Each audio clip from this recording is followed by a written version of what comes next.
Olá, bom dia. Agora que eu vi que eu já estou realmente ao vivo, nem sempre eu faço lives, então eu estava aqui me situando. Bom dia para todos. Eu sou a Josi, para quem não me conhece, a Josi Conte, eu sou administradora da Conte Outra, né? Tanto aqui e nas outras redes sociais, o Facebook, tudo, sou psicóloga. Sou eu que fico fazendo graça e mandando as piadinhas para vocês, que eu sempre espero que vocês entendam de uma maneira divertida, né? Que é para a gente descontrair um pouquinho dessa realidade. Ontem à noite, vou situá-los, né? E já vou conversar com o pessoal. Ontem à noite eu vi uma postagem publicada na página Psicologia para Todos, que é uma página muito legal, que eu sou super fã, que ela fez um agregado aí de umas postagens, tanto da página Sobrevivendo ao Abuso, quanto da Oceano das Emoções. E essa postagem chamava Tratamento do Silêncio. Tá ali na Conte, tá? Na Conte, tanto essa postagem, tem o elefantinho na capa, quanto o link dessas páginas que eu mencionei para vocês seguirem, porque valem a pena, são páginas boas.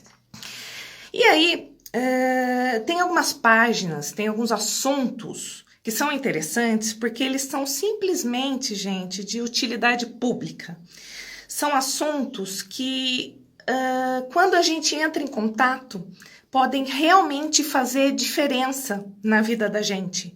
Porque é aquela coisa que é o antes e o depois. É aquilo que, assim, é o antes e o depois de eu saber, de eu conhecer, de eu ter aquela informação.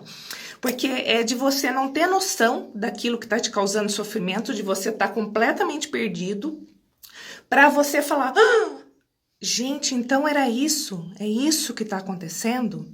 E o tratamento do silêncio é isso. Então, por isso que eu acho ele tão de utilidade pública, eu acho ele tão importante, por isso que eu quis fazer a live, baseado nessa postagem aí dos meus colegas que eu passei para vocês ontem. E eu tô feliz aí que o pessoal tá entrando. Gente, oi para vocês, eu tô vendo os nominhos aqui entrando, acho que depois a gente até pode abrir e trocar umas experiências e fazer umas perguntas. Fico super feliz quando eu vejo os nomes que eu sempre vou vendo direto nas páginas, né? Que vocês pensam que a gente não repara, mas eu reparo muito porque eu curto tudo. Eu vejo todas as postagens do Insta da Conte. Então, eu sempre tô de olho aí, eu vejo quem sempre aparece, quem sempre comenta. Eu vejo o pessoal que constrói com a gente e pensa junto e ri comigo, porque o Instagram da Conte é um espaço muito de relaxamento também. A gente brinca um pouquinho, fala um pouquinho de psicologia, mas é um momento de descontração, uma rede social que faz a gente ter um momento mais leve também. E aí, então, bom dia, né, pessoal que está entrando aí. Então, vamos falar então do assunto. O tratamento do silêncio, eu já falei dele brevemente quando eu falei de situações de relações passivo-agressivas, eu vou explicar isso, e falei um pouquinho dele quando a gente falou de ghosting, que são os relacionamentos onde um dos parceiros simplesmente desaparece. Mas eu não falei muito detalhadamente, eu não expliquei um pouquinho. E, gente, o que é uma situação passivo-agressivo? O que é um tratamento passivo-agressivo? A gente está muito acostumado a ver, a identificar agressão, né? Então, alguém trata alguém mal. Você fala assim, nossa, que cavalo, nossa, que situação horrível. Só que quando alguém nos agride, a gente tem a chance de ter uma escolha, ou a gente briga também, ou a gente sai de perto, ou você termina aquela relação, ou você fala alguma coisa e vocês tentam conversar, porque houve uma agressão, e você fala assim, eu vou reagir a isso e vou tomar alguma providência. Há uma agressão. O passivo-agressivo é diferente. Ora, ele pode ser através da pessoa dizer uma coisa enquanto ela faz outra. Então, é aquela pessoa que às vezes te agride através de palavras, com um sorriso nos lábios, né? Então ela, por exemplo, fala assim: nossa, como você tá bonita, como você tá bonito.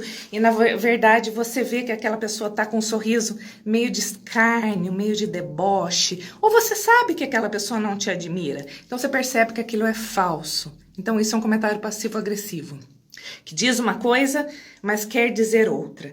Isso além de bastante covarde, é um subterfúgio que as pessoas usam para tentar atingir o outro sem assumir o que elas realmente querem. A ironia usa muito disso, o sarcasmo usa muito disso, porque eles vão atingir, depois eles falam: é brincadeirinha, você se ofendeu à toa, você não entende piada, né? Então aí às vezes a pessoa usa como piada o que não é uma piada.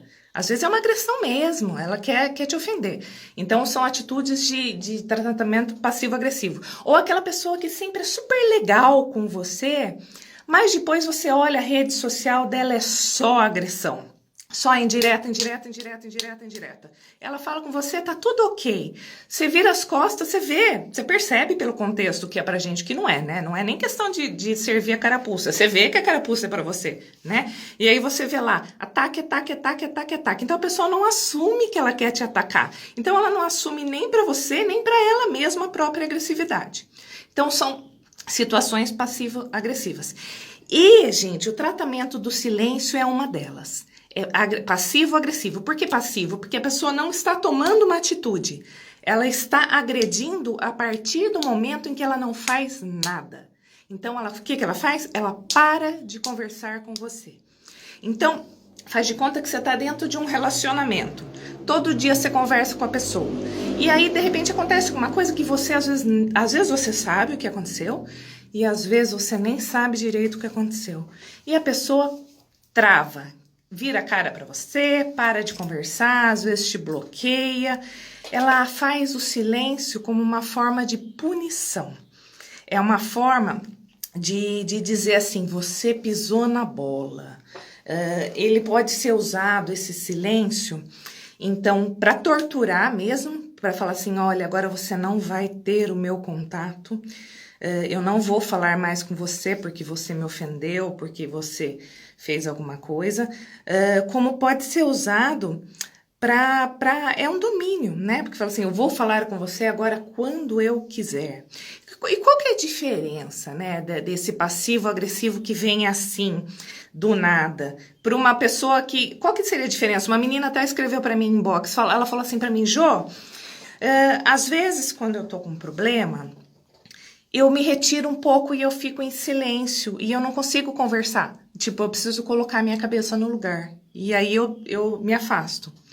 E qual que é a diferença entre você se afastar para colocar a cabeça no lugar, o que seria uma coisa super legal, e de você se afastar de uma maneira passivo-agressiva para torturar o outro, para dominar o outro, para deixar o outro ansioso, desesperado, abstinente de um contato seu? A diferença principal é: em que contexto isso acontece? Você falou para a pessoa que você precisava de um tempinho para conversar? Isso é um sinal. Você fala assim: gente, fulano, eu preciso de um tempo, me dá um espaço, né? Falou isso com jeito? Ou você chegou o final de semana, que você tá bravo, não sei o quê, e você fala com a pessoa até na quinta, e você conversa com a pessoa todo dia, e você simplesmente desaparece, vai aparecer só na segunda, e a outra pessoa lá não sabe nem se você tá vivo ou se tá morto. Você percebe a diferença? Então, você cortar uma relação do nada, assim, de forma brusca, porque aconteceu alguma coisa, aí está a agressão, né? É no brusco e é na não chance nem de explicar que você precisa de um tempo, por exemplo, né? E isso causa, né, um profundo sofrimento naquele que está no silêncio, né? Naquele que não sabe bem o que aconteceu, porque causa uma desorientação muito grande. Gente, vocês que estão aí, a gente quer ser amado, gente. Quem falar pra mim que não quer ser amado, né? Cada nome que tá surgindo, tem 74 pessoas aí comigo. Quem falar pra mim que não quer ser amado, bom sujeito não é. É ruim da cabeça ou doente do pé, né? Eu tô brincando com vocês, mas é que assim, a gente quer ser amado. E quando a gente tá numa relação, a gente é condescendente também, né? Tem hora que a gente abre uma exceção pra cá, uma exceção pra lá, porque relação é isso, inclusive abrir exceções. Só que às vezes, inclusive nas relações, a gente começa a ser condescendente com maus tratos, porque a gente fala assim, a pessoa vai melhorar, fulano tá de cabeça quente, daqui a pouco ele volta bonzinho, ela volta boazinha. E aí a gente às vezes começa a justificar atitudes que são violentas. E esse tipo de silêncio pode ser violento. Uma dica que vocês podem perceber quando existe uma violência nesse silêncio. Se, por exemplo, em algumas situações esse silêncio já aconteceu na sua relação, ou no seu trabalho, gente, isso acontece no trabalho também. Acontece alguma coisa, a pessoa não gosta e ela não fala mais com você, ela não passa o trabalho para você, né? E aí depois você começa a ficar com medo do que você vai falar para essa pessoa. Você começa toda hora a se fiscalizar. Eu posso falar isso ou não? É meio inconsciente, sabe? Você quase treme de medo do que você pode falar ou do que você não pode falar. É sinal que tem alguma coisa errada aí. Entendeu? Você começa a ver, opa, tem coisa errada, né?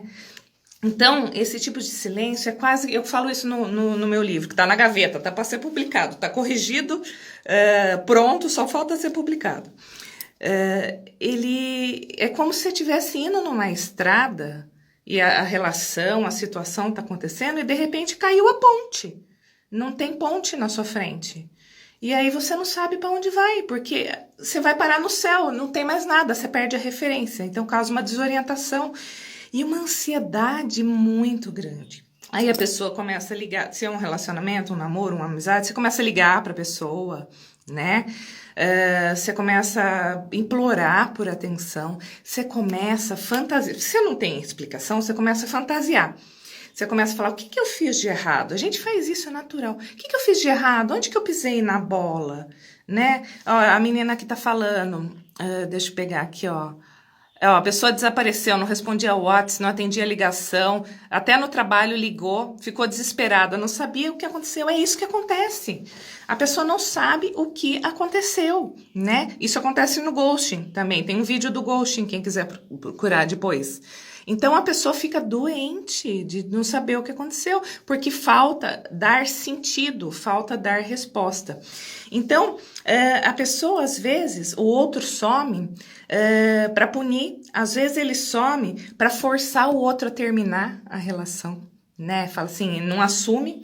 Às vezes a pessoa some e dá esse castigo do silêncio depois que pisou na bola com alguma situação, foi cobrado por uma traição, cobrada por uma traição, foi cobrado por alguma outra situação. No meu livro eu cito um exemplo de um relacionamento em que a moça cobrou divisão de despesas na casa, porque não ajudava financeiramente, e o cara bloqueou ela em tudo e sumiu, logo depois disso, né? Então ele não queria ser cobrado, né? A partir do momento que caiu a máscara, castigo, não se fala mais com você, né? Então é uma maneira de não assumir as responsabilidades.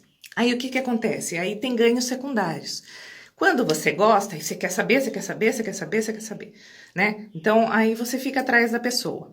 Quando a pessoa, às vezes, resolve falar com você, você já sofreu tanto por causa daquela situação, que só da pessoa falar com você já é um alívio tão grande, você já se sente tão... Ai, nem acredito, que você já perdoa a pisada na bola. Entendeu? Então, olha o poder que a pessoa exerce quando faz isso. E aí você começa a ficar que nem um cachorrinho mesmo, né? Para evitar que a pessoa fique nervosa de novo, que ela te queime de novo, que ela te abandone de novo. Porque, como eu falei, a gente quer ser amado e a gente não quer ser abandonado, né? Então, outra maneira, né? Quando a gente fala aí dessas pessoas que fazem esses jogos, eles costumam ser intencionais. Isso é uma coisa que estava bastante lá na postagem. O pessoal falou para mim, Jô, é intencional? As pessoas fazem isso por querer? Fazem, elas sabem o que elas estão fazendo. Elas veem que o outro está desesperado, elas sabem que isso está machucando e magoando, sim. É intencional. Né? E então, às vezes elas fazem isso até para que a outra pessoa saia de louca. É aquela história, sabe? Minha ex é uma louca, meu ex é uma louca, um louco me persegue. Às vezes vem disso aí, né? Você não dá o fim na situação, você queima o outro, aí depois vem essa história aí, de que o outro é louco, de que o outro perseguiu, foi na sua casa, só que não houve nada que pudesse subsidiar um outro comportamento que não fosse esse, de ser louco, porque a pessoa deixa você louco, né? Então a pessoa deixa você louco para depois falar que você é louco. Vocês entendem o quanto que isso é perverso? E por ser tão perverso... Gente, desculpa que a minha cachorrinha tá latindo. E por ser tão perverso que isso é um comportamento comum nos narcisistas, né? Nos psicopatas, nos sociopatas. Porque eles veem que isso é uma forma de manipular a pessoa. Isso é uma forma de conseguir coisas. Em situações de trabalho, por exemplo, isso também acontece. Eu trabalhei... uns 5, 6 anos diretamente com saúde do trabalhador. E na saúde do trabalhador a gente tem uma coisa que se chama assédio moral no trabalho. Uma das características do assédio moral no trabalho é o tratamento do silêncio também. Então, às vezes, um patrão ou um empregado pode ser hierarquicamente, tanto de cima para baixo quanto de baixo para cima. Ele não gosta mais da pessoa, não respeita mais a pessoa e ele simplesmente ignora a pessoa e não conversa mais com a pessoa, né? Teve gente que voltou de afastamento, isso é muito comum. E a pessoa tava afastada por causa de uma, sei lá, uma lesão no ombro.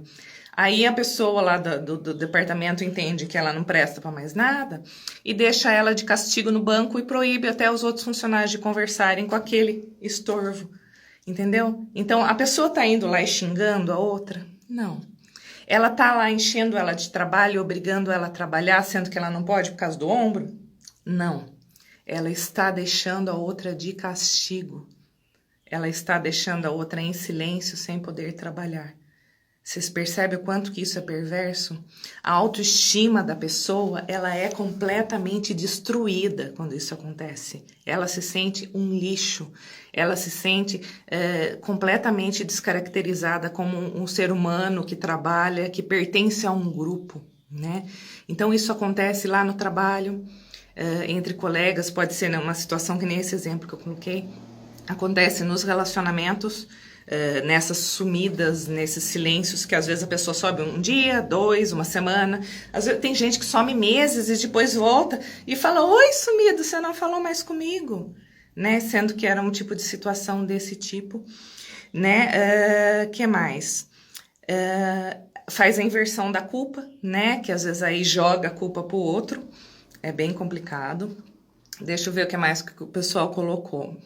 Tem umas interrogações, causa angústia, né? A Gislaine Lopes está falando assim, muita angústia, muito sofrimento, porque você está lidando com algo que você não imaginava que aconteceria, que é o incontrolável, porque você perde, você se relaciona. Todo dia você está lá falando com a pessoa e de repente a pessoa não deixa você chegar a ela. Isso é muito traumatizante, né? É uma amputação da relação. Então é bem perverso. Deixa eu ver se tem mais alguma coisa aqui. Eu acho que tem 3 perguntinhas ali. Eu vou ir direto para essas perguntas, porque eu acho que eu já dei uma ideia geral. Deixa eu ver aqui, gente. Tô numa live, então considerem que eu tô lendo.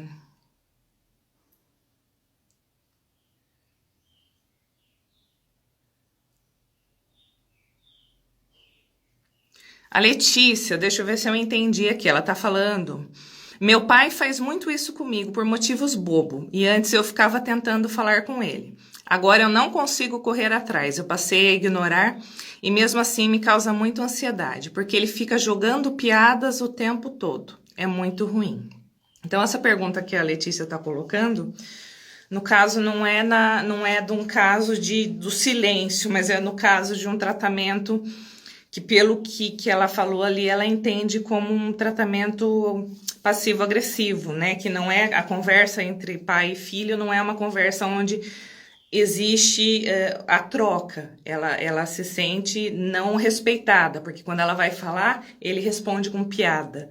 Então ela não sente, por exemplo, eu entendo assim quando eu leio, que a fala dela é valorizada. Porque assim, se você vai falar com uma pessoa um assunto sério, eu sou a primeira piadista aqui do grupo, vocês me conhecem lá da página. Mas se você vai falar com uma pessoa um assunto sério e a pessoa sempre responde com piada, significa que ela não, né? Você vai entender que ela nunca está te levando a sério, você não vai se sentir respeitado, né? Então, pelo o passivo-agressivo ali que a Letícia retratou, provavelmente ela fez essa pergunta na hora que eu mencionei isso, os tipos de situações em que a pessoa pode ser passivo-agressivo. E o sarcasmo e a piada é um desses tipos. Então, acho que o que a Letícia fez foi exemplificar, né? Em situações assim, o ideal seria que ela pudesse falar para esse pai, né? Que ela se sente assim quando ele faz piada.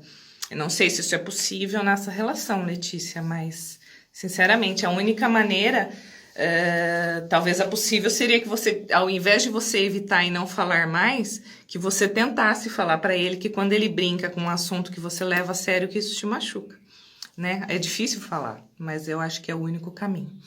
Deixa eu ver se tem mais alguma coisa.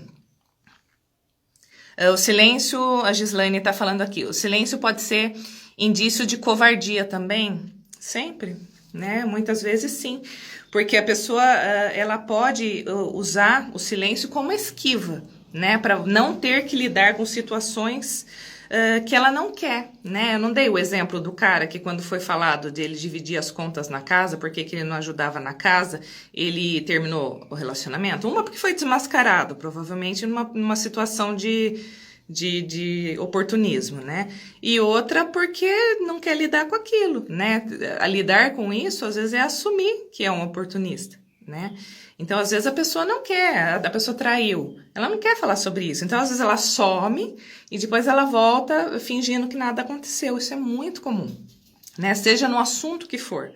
Então, às vezes, é uma maneira de não lidar com aquele assunto, porque discutir esses assuntos é trabalhoso, né, gente? É sofrido, exige humildade, exige consenso, exige que as pessoas façam concessões, que é o que eu falei do relacionamento, né?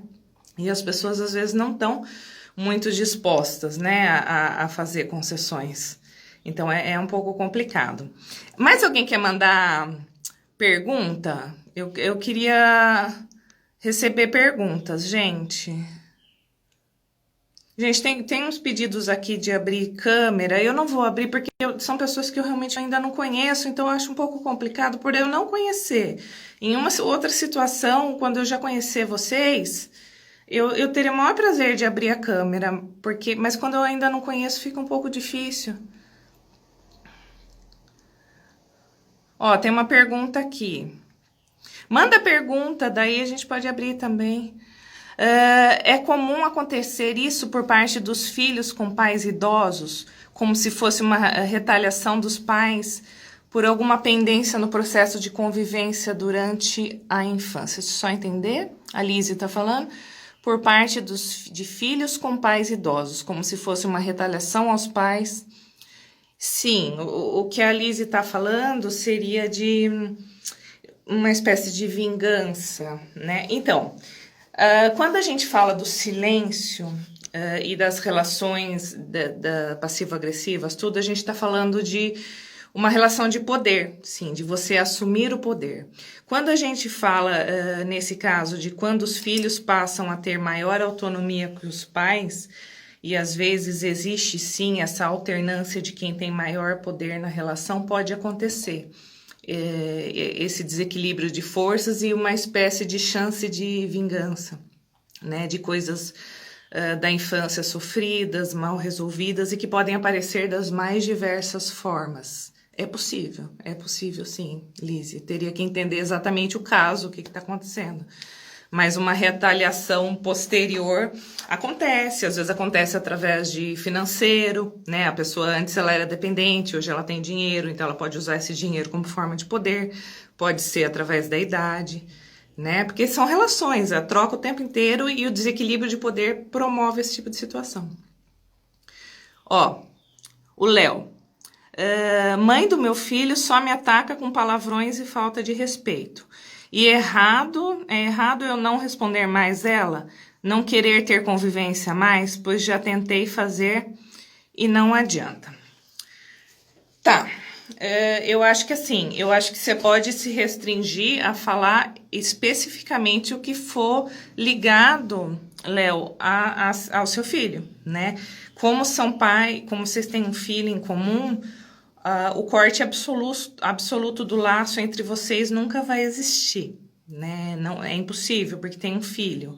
Então, eu sugiro, se você me permite, já que você está perguntando, é que você não responda aos palavrões. Não entre na briga, se é o caso, né? Mas que responda ao que envolver. Você pode, inclusive, colocar isso, que você só vai responder às questões que estejam diretamente relacionadas às resoluções que precisam ser tomadas, a discussão de final de semana, de divisão de despesas, de quem que vai cuidar de quem vai ficar com quem, que você vai responder. E a parte da agressão você não vai responder, né? Eu acredito que tem que ser nesse nível, né? Para não alimentar, porque o que acontece? A criança, ela fica no meio dessa relação que ficou mal resolvida de vocês. Então tem que dar um jeito de não alimentar esse ódio, né? Entre vocês, porque senão ele vai sobrar para a criança e a criança vai se sentir punida por isso, ela vai se sentir responsável.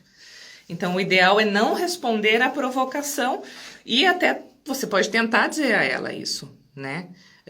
A gente sempre faz isso, gente. A gente sempre tenta, que nem eu falei do outro caso lá do pai, a gente tenta explicar 1, 2, 3. A gente tenta se limitar ao que é especificamente de trabalho, ao que é inevitável no tipo de relação que a gente tem com a pessoa. O contato zero, isso tá lá na postagem que foi ontem. O contato zero é o último recurso que a gente tem quando a gente está lidando com uma pessoa que nos faz muito mal. O contato zero é o corte, é quando a gente não quer ter mais nenhum tipo de relação com essa pessoa que nos agride, que nos machuca, hoje em dia a gente chama de tóxica, né? Essa pessoa que nos adoenta, né? Então aquela pessoa que nem eu falei, que tem um discurso carinhoso na sua frente, mas que só indireta, só maldade pelas costas. Aquela pessoa que te faz mal, aquela pessoa que puxa o seu tapete, né? Então, assim, no trabalho, é possível contato zero? Não é. Então, a gente tem que ter o contato minimamente possível. Uma ex-esposa é possível? Não é, porque tem uma criança, né? O contato zero é possível com um ex-namorado, muitas vezes que você não tem contato, né? É possível com uma amizade que você viu que é uma amizade que não é saudável, com uma pessoa que é doente, que te faz mal, né? Isso é possível. E às vezes é inclusive recomendado, né? Ninguém tá errado de cortar uma pessoa da sua vida se você vê que essa pessoa realmente é tóxica para você, te faz mal. Mas não é o primeiro recurso, né? É quando você realmente identifica que essa pessoa ela é má para você, ela te faz mais mal do que bem. Aí seria um recurso, mas não o primeiro recurso. Deixa eu ver se tem mais alguma coisa, gente. Será que deu para esclarecer? Eu tô vendo se tem mais perguntas. Aqui a Paty. E quando é alguém da sua casa? Olha como é delicado. Nunca, é raríssimo que seja possível um contato zero se é alguém da casa. Da família que faz esse tratamento, como mãe, irmão ou irmã. Gente, às vezes eu acho muito legal esse tipo de pergunta que nem a Paty fez, quando a gente fala, por exemplo, de mães tóxicas, de pais tóxicos. A gente fala assim, às vezes tem aquela santidade relacionada a algumas figuras familiares, né? Muito incutida até pela religião. Não, você tem que honrar pai e mãe, por exemplo. Eu acho sim que a gente deve respeitar. Só que a gente também tem que lembrar que toda e qualquer pessoa é sujeita à humanidade e toda e qualquer pessoa também pode ser doente, pode ter um transtorno mental, né? Inclusive pai e mãe, né?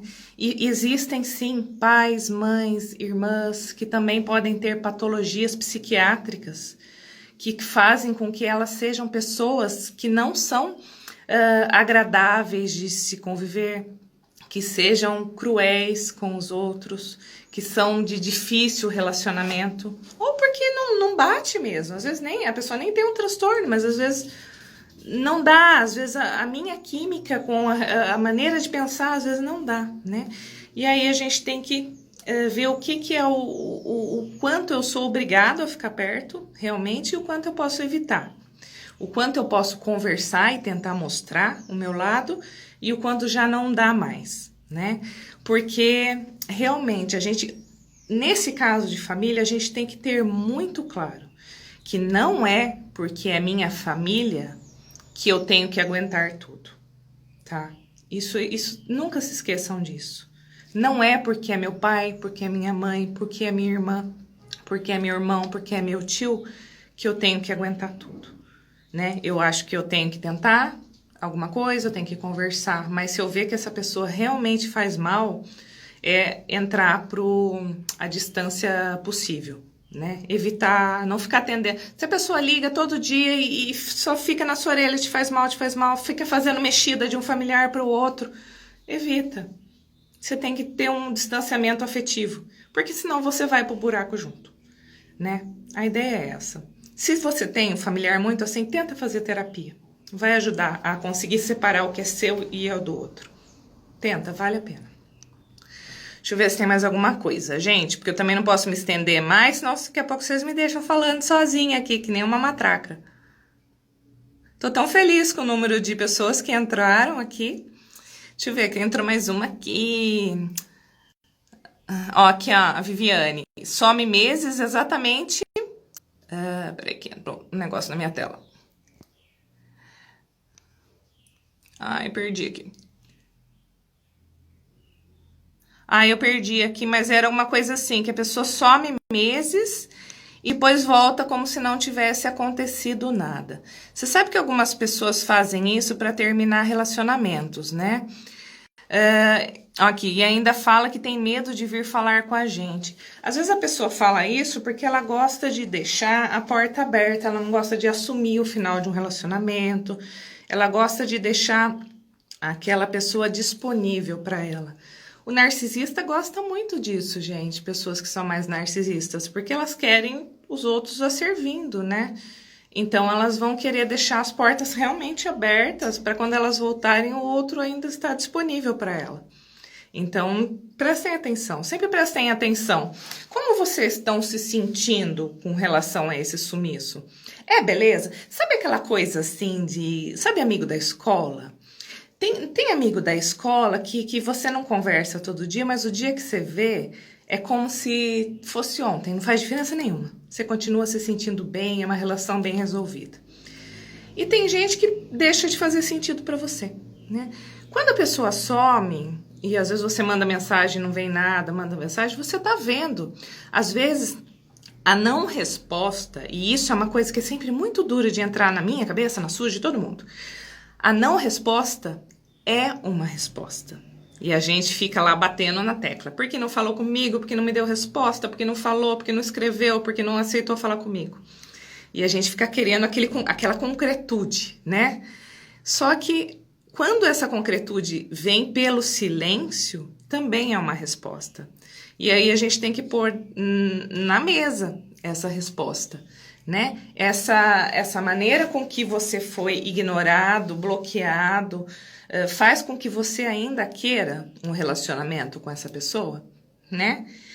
Se eu bloqueei uma pessoa, por exemplo, e essa pessoa nunca mais queira falar comigo, eu acho justo, eu acho super justo, né? Porque você cortou a pessoa da tua vida, né? Então, é a mesma coisa. Você tem que ver, vale a pena você falar com alguém que te excluiu dessa forma? Ou você quer ouvir o que ela tem para dizer? Você vai ter que pôr na balança cada relação.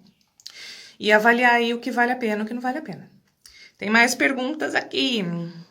A Solange Regina. Aconteceu comigo. Meu coordenador e sêniores foram perversos e depois fui demitida. Gente podre. É isso, né, gente? Nas relações de poder acontece. E acontece o boicote que nem eu falei, de cima para baixo e de baixo para cima. Que quando o funcionário subordinado quer boicotar chefe, também boicota, viu? Então, a gente tem que ver dos dois lados. Eu trabalhei muitos anos no serviço público. E o serviço público tem a questão da pessoa não ter demissão tão fácil, né? Então, às vezes acontece de forma inversa também. Dá para ver. Na empresa privada, é mais vezes do de cima para baixo, porque o emprego vai embora, né? Mais facilmente. E às vezes acontecem muito esses tipos de perversidade para a pessoa pedir demissão. É muito comum. A pessoa começa a ser boicotada das mais diversas formas para que ela peça demissão e a pessoa não precise arcar com responsabilidades trabalhistas. É perverso mesmo, não tem outra palavra. Deixa eu ver. Pessoa só aparece quando está afim de algo carnal, depois some. É isso aí, Viviane. A resposta é essa. Você já acabou de descrever. É o tipo de relação que a pessoa está propondo para você. Se você também quiser ter uma relação onde a troca de vocês seja só carnal, que nem você falou, né? Uma relação onde vocês se encontram só para sexo, é isso que está proposto. Porque o discurso, ele não bate com a prática, né? Se a pessoa, por exemplo, ela fala, eu quero ficar com você, mas ela só te procura às 3 da manhã, às 4 da manhã do sábado, a resposta tá aí, né? Então a gente tem que ver isso aí. O silêncio também é resposta, o comportamento também é resposta. Deixa eu ver se tem mais alguma coisa, gente. Devolver o tratamento do silêncio é abuso? Eu acho que tem a questão pode ser feito em algum momento para que talvez haja a possibilidade de que a pessoa perceba o que é estar no seu lugar, você tentar gerar um tipo de empatia. É possível, é um risco calculado? É possível. Mas fazer isso como vingança e medição de força, eu acho que começa a virar uma relação perversa dos dois lados e que adoece muito, às vezes, mais a você do que o outro, né? Porque a coisa não é dita claramente, né? Então, às vezes, é mais viável que você diga claramente o quanto aquilo tá te machucando e veja se a pessoa tem mudança de comportamento, do que você começar a medir forças nesse sentido. Porque aí começa a haver uma disputa. Você sabe, gente, esses dias eu vi uma postagem que eu achei muito bacana, que era a pessoa falando assim que como é que era? Eu não lembro o termo exato, mas que os transtornos psiquiátricos também fazem match, né? Então, às vezes a gente tem que ver se essas pessoas que a gente está escolhendo para se relacionar, o que elas estão trazendo para nossas vidas? Será que elas estão trazendo repetições de situações onde nós já éramos depreciados? Será que elas estão trazendo repetições de situações onde nós já éramos maltratados? Situações de infância, de abandono também, onde que a gente continua escolhendo parceiros e situações que também vão nos abandonar? Que também vão nos deixar no vácuo, porque a gente tende a repetir, gente. A gente escolhe a dedo e nem percebe. Então tem que ver muito bem que tipo de dinâmica que a gente está fazendo, né? Que tipo de pessoa que a gente está escolhendo se relacionar, porque às vezes a gente não percebe na hora que a gente começa a se relacionar, mas depois de uns meses a gente percebe. E aí ficar nessa relação vai ser uma escolha, porque aí a gente vê os defeitos. A gente vê dessa pessoa e a pessoa vê da gente. E aí a gente começa a ver que tipo de concessões a gente está fazendo. São concessões saudáveis? Ou a gente está fazendo concessões que nos agridem em nossos valores morais? Eu acho que tem valores pessoais que são alicerçais para a nossa vida, né? Por exemplo, coisas que vão contra, que me ofendem como ser humano. Não tem isso? Não tem coisa que ofende a gente como ser humano? Pô, eu vou dar um exemplo. Faz de conta, você vê alguém... Eu vou dar um exemplo bem chulo, mas é o que veio na cabeça. Você admite que alguém mate um animal perto de você? Mate um gato. Joga um gato dentro de um saco num rio. Entendeu? Pra mim, isso é inadmissível. Faz de conta, né? Então, às vezes, a gente começa a admitir coisas. Eu dei um exemplo bobo, tá? Mas, assim, às vezes a gente começa a fazer vista grossa para coisas que não é pra gente admitir. E a gente admite por quê? Né? O que a gente tá pondo da balança? Como que tá a nossa autoestima? Por que a gente tá aceitando ser tratado como lixo?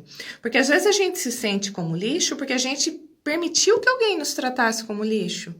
Né? E às vezes a gente permite que alguém nos trate como lixo porque a nossa autoestima tá tão baixinha que a gente acha que merece aquilo, que é só aquilo que a gente merece. No caso de pessoas abusivas, de relacionamentos tóxicos, de relacionamentos abusivos mesmo, é muito comum que a pessoa vá depreciando tanto a outra de formas assim, seja pelo silêncio, seja através de falas pejorativas, de qualquer coisa que desmereça o outro, que a pessoa, a estima dela vai ficando cada vez mais baixinha, ela vai se sentindo cada vez menos merecedora. E uma frase comum desse tipo de gente é tipo assim: se você não ficar comigo, ninguém vai te querer, né? Quem que vai aguentar você do jeito que você é? Isso é muito comum. E sabe por que a pessoa fica? Porque ela acredita.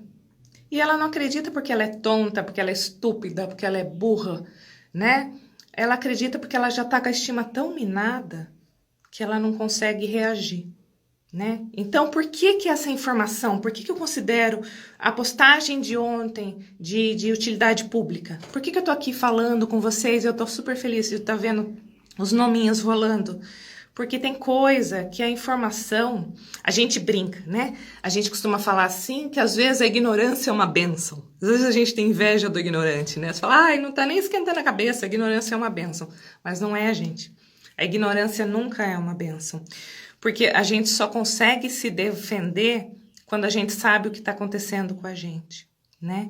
Enquanto a gente não tem uma compreensão emocional de algo que acontece na nossa vida, a gente só reage. A gente é quase um bicho, a gente reage. Vem uma coisa, a gente sente mal, não sei o que, a gente reage, a gente repete. E aí fica escolhendo só a namorada porcaria, só a namorada porcaria, só emprego que nos humilha, a gente vai repetindo e não sabe por que repete. Aí depois a gente fala, gente, é tudo igual. Por que é tudo igual? É tudo igual porque sem querer a gente escolhe o mesmo tipo, a gente se sabota sem perceber, né? E aí o que acontece? A partir do momento que eu consigo identificar onde que eu tô abrindo uma brecha para ser maltratado, aonde a minha estima tá baixa e eu permito que aquela pessoa que é má para mim naquele momento venha e me pegue bem na minha feridinha, aí eu consigo detectar, sabe? Eu posso não detectar no primeiro, no segundo, no terceiro dia, mas eu detecto. E aí, a hora que eu detecto, eu falo assim, chega, não vai repetir de novo, não. Eu já passei por isso, né? Eu já passei por esse tipo de abuso. E eu vou continuar acreditando nas pessoas. Mas quando eu perceber que essa pessoa tá sendo má para mim, eu vou dar limite. E se eu der limite, esse limite vai funcionar? Não vai funcionar? Eu vou sair dessa relação. Eu vou me afastar. É isso que tem que acontecer. Deixa eu ver se tem mais coisas. Muita gente, tô muito feliz. Muitos nomes queridos. Tem 7 perguntas aqui, direto na perguntinha. Deixa eu ver aqui, gente.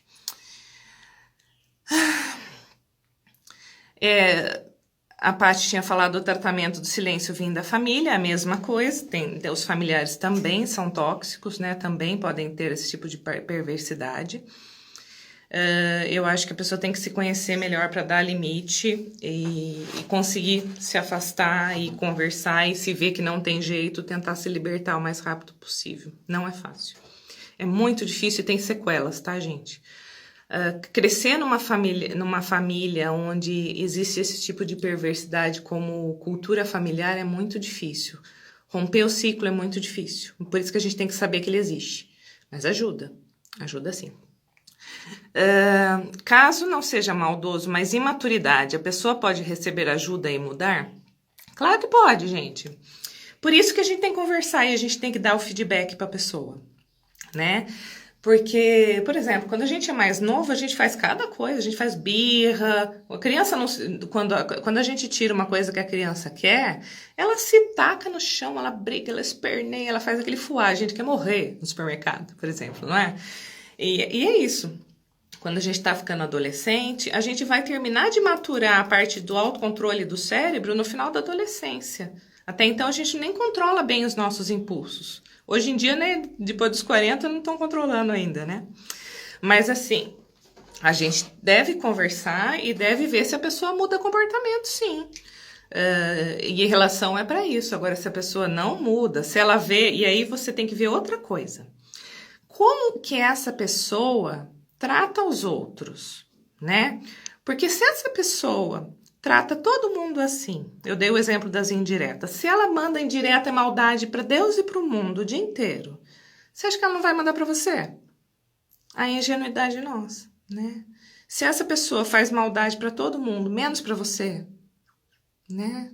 Então a gente tem que começar a ver como que foram os outros relacionamentos dessa pessoa.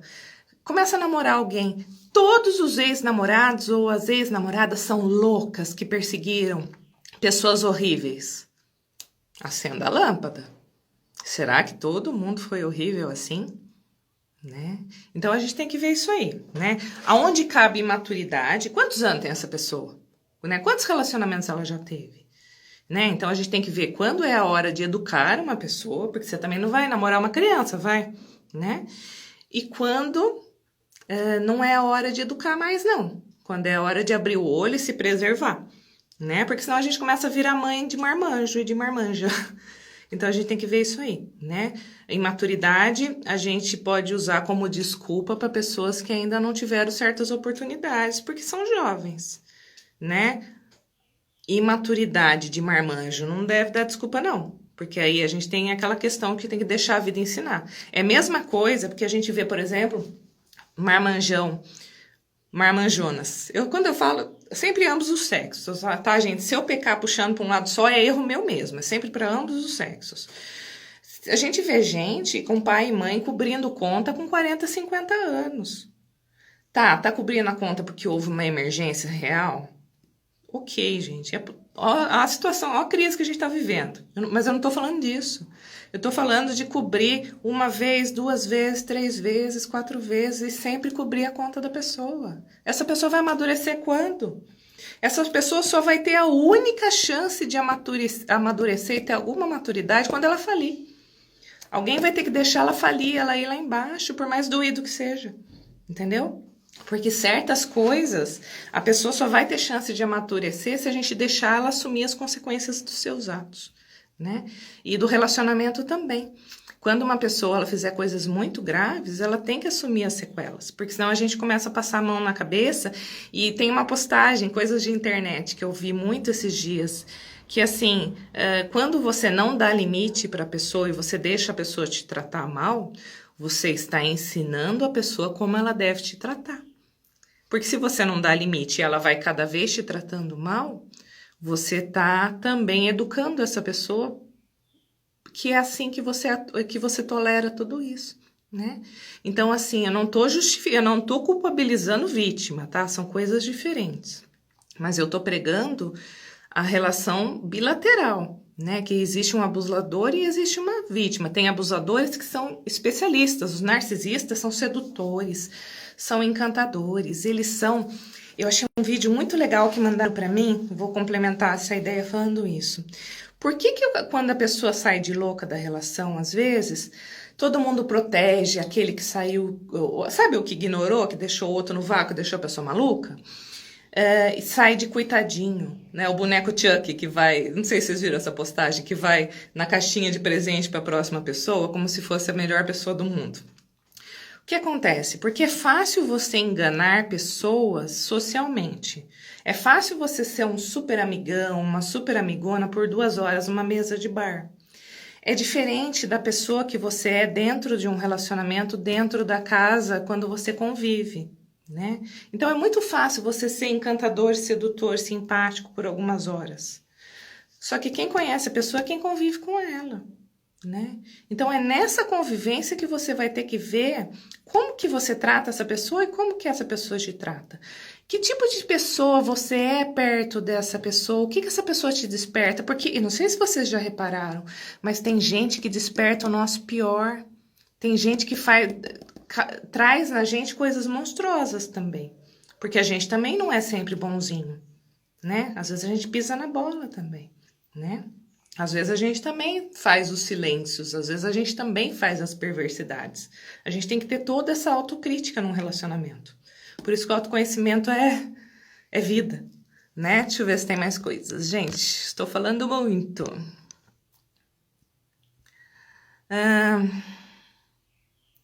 Quando a pessoa faz o tratamento de silêncio para forçar o término, deve mandar mensagem terminando ou sumimos também? Parece que deixar pontas soltas quando alguém fala nada. Parece que deixa pontas soltas quando ninguém fala nada. Eu acho que é isso mesmo, né? Tem essa questão de forçar o término pelo sumiço, muito, muito, muito comum, né? Aí vai ser uma decisão pessoal. Eu acho que nós somos seres simbólicos, nós gostamos das coisas com começo, meio e fim, é da nossa natureza humana, né? Então, se para você é importante dar a palavra final, dê a palavra final, né? Mesmo que seja provocado pelo outro. Encerre o ciclo, né? Mas não fique esperando do outro por 6 meses, porque não vai vir, se a pessoa já não deu, né? Então, não há motivo para você não encerrar o ciclo, porque inclusive é quando a gente encerra o ciclo que a gente consegue se libertar e partir para outra. Então, não acho que você deve fazer. Deixa eu ver mais alguma coisa. O narcisista usa para excluir ou demonstrar rejeição e deixar a pessoa isolada? Sim. Né, exatamente isso. Você isola a pessoa, você não dá informações, você corta o seu afeto, que nem eu falei, que você corta a ponte que havia entre a relação, e deixa a pessoa ansiosa, nervosa, carente, abstêmica, né, daquela relação que dava afeto todo dia. Então, por isso que é uma coisa tão perversa, né, o tratamento do silêncio. E eu acho que é isso. E é o ciclo do medo também que eu falei, né? Da repetição, que vai trazendo a angústia de que aquilo se repita novamente. Deixa eu ver se tem mais perguntas, senão eu vou começar a ser repetitiva e vocês vão me achar chata.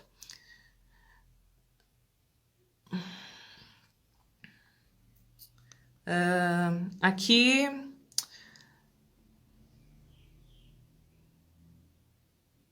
Aqui no Nordeste, piada é uma fala curta, grossa e destrutiva. Acho que foi isso que a Letícia quis dizer. Eu entendi sim, viu? Por Lígia Moura. Eu acho que é isso, concordo com você. Eu acho que foi isso que a Letícia quis dizer quando ela falou a piada no sentido pejorativo, né? De você esculachar, ficar dando tiradinha, de não levar a pessoa a sério, faz piadinha com as situações a hora que não é para ser piadinha. Concordo com você.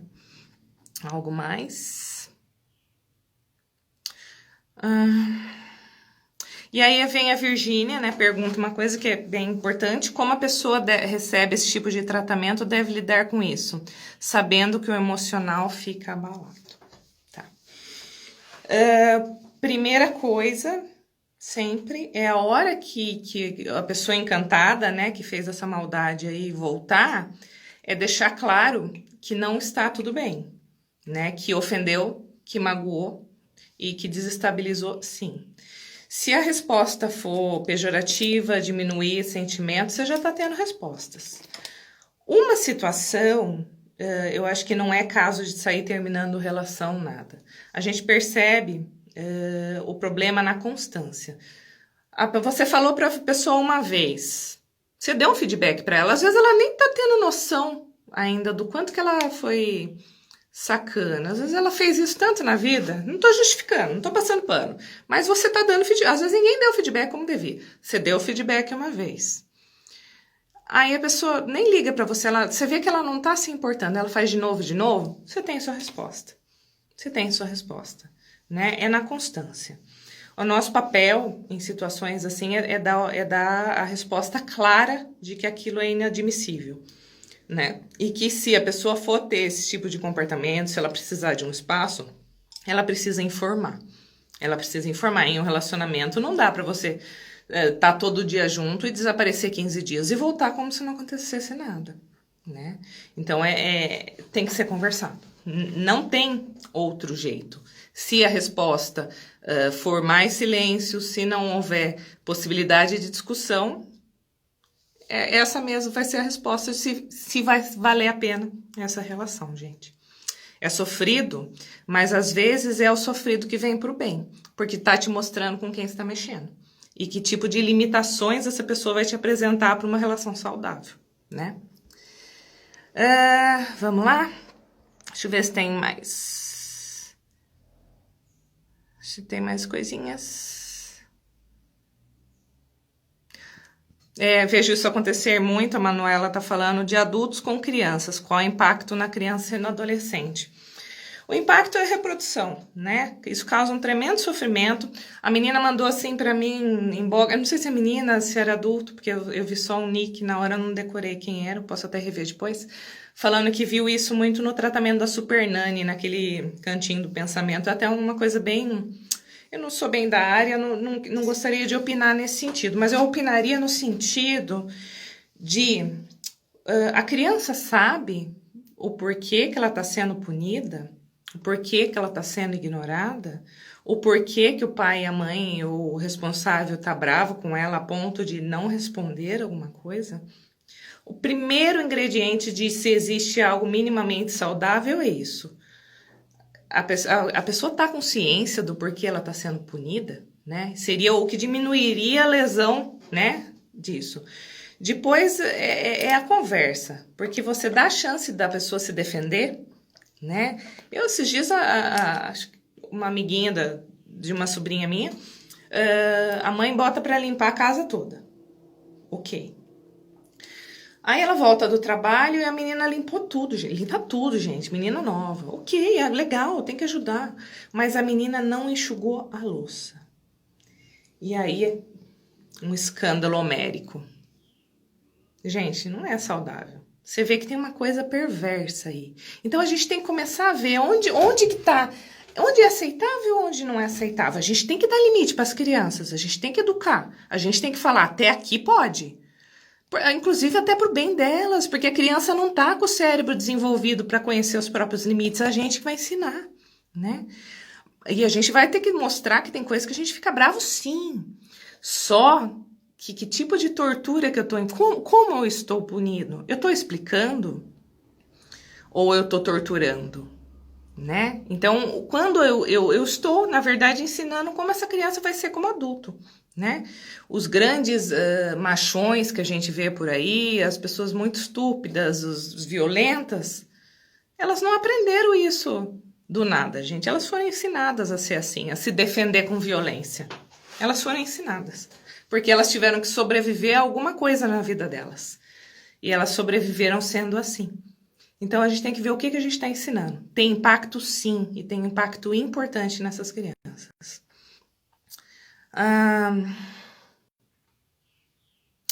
Quando nos machuca e nos afastamos para nos recompor, seria abuso também?